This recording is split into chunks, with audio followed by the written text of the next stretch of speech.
Bonjour à tous. Le président algérien Abdelmadjid Tebboune a reçu hier, mercredi, un message de vœux de son homologue français Emmanuel Macron à l'occasion du 69e anniversaire du déclenchement de la glorieuse révolution de novembre, dans lequel il lui a souhaité ainsi qu'à l'Algérie davantage de prospérité, indique un communiqué de la présidence de la République.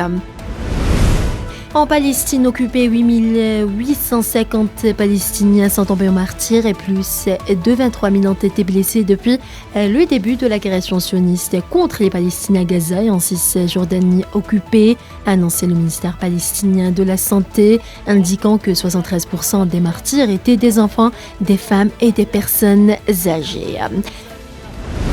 Plus de 20 000 blessés se trouvent toujours dans la bande de Gaza, affirmé Médecins sans frontières, malgré les premières évacuations hier mercredi vers l'Égypte de patients palestiniens et d'étrangers ou de binationaux. Le chef de l'agence de l'ONU pour les réfugiés palestiniens a affirmé mercredi lors d'une visite dans la bande de Gaza que ses équipes resteraient aux côtés des Palestiniens dans ce territoire malgré la guerre décrétée par l'entité sioniste contre le peuple palestinien à Gaza.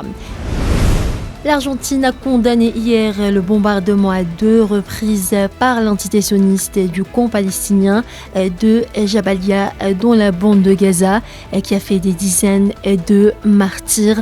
Pour l'Argentine, rien ne justifie la violation du droit international humanitaire et l'obligation de protéger la population civile, a déclaré dans un communiqué le ministère des Affaires étrangères. La Jordanie a décidé hier de rappeler immédiatement son ambassadeur auprès de l'entité sioniste, a rapporté l'agence de presse jordanienne Petra. Le chef des opérations humanitaires de l'ONU a dénoncé mercredi le bombardement du camp de réfugiés de Jabalia qui a fait des dizaines de martyrs, décrivant la dernière atrocité en date frappant les habitants de Gaza. Voilà pour ce qui est des derniers développements en Palestine. Dans le reste de l'actualité, plusieurs casques bleus de la mission de maintien de la paix de l'ONU au Mali, en cours de retrait du pays, ont été gravement blessés mercredi lorsque leur convoi était victime d'un engin explosif improvisé, a indiqué un porte-parole de l'ONU. 20 personnes ont été tuées lorsque le véhicule qui les transportait après les funérailles des victimes d'une précédente attaque terroriste a heurté une mine dans le nord-est du Nigeria, ont déclaré des miliciens pro-gouvernementaux et des habitants de la région. Le gouvernement tchèque a annoncé hier qu'il prolongerait de 20 jours jusqu'au 22 novembre les contrôles aléatoires à la frontière avec la Slovaquie pour freiner l'immigration clandestine.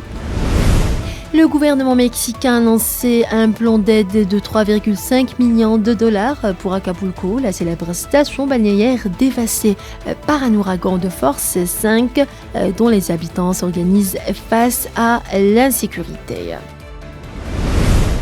Les électeurs serbes iront de nouveau aux urnes le 17 décembre pour des élections législatives anticipées convoquées hier par le président Aleksandar Vučić, moins de 2 ans après le dernier scrutin.